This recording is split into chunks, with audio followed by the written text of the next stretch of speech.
And that goes into my second question. We're going up against Miami, looking like the Miami of old from back in the day. Cam Ward, who's the transfer coming from Washington State.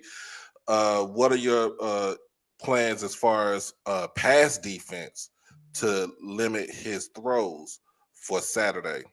Well, I mean, you got to tighten the windows down, right? I mean, obviously he's and it's not just covering the guy the first time, right? You might have to cover a guy after he scrambles, right? And that's obviously working on what we call our plaster defense. So you could do a great job covering him the first time, but it just looked like they have been playing for 2 or 3 years already with the type of rhythm that they've had with each other. So the biggest thing that we're trying to simulate or duplicate is one of our guys act like they're Cam Ward. So that's the hardest thing for us right now, trying to find a guy to be like Cam. Because if we had a guy like that could be like Cam, hell, he'd be playing for us, right? So no, those are things that we understand. We're going to go play a team in their home opener who's really really talented. But we're going to go out and do the things that we do, the things that we're fundamentally that we do, philosophy that we do.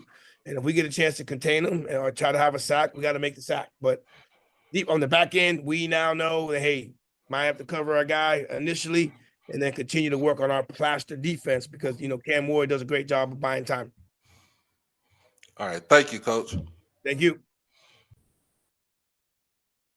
Next question goes to Brandon King.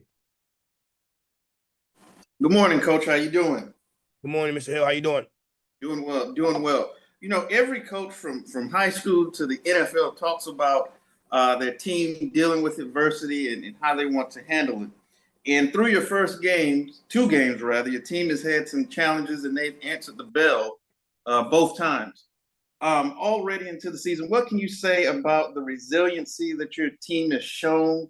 And how proud of them for being able to bounce back from all the various challenges that they faced already?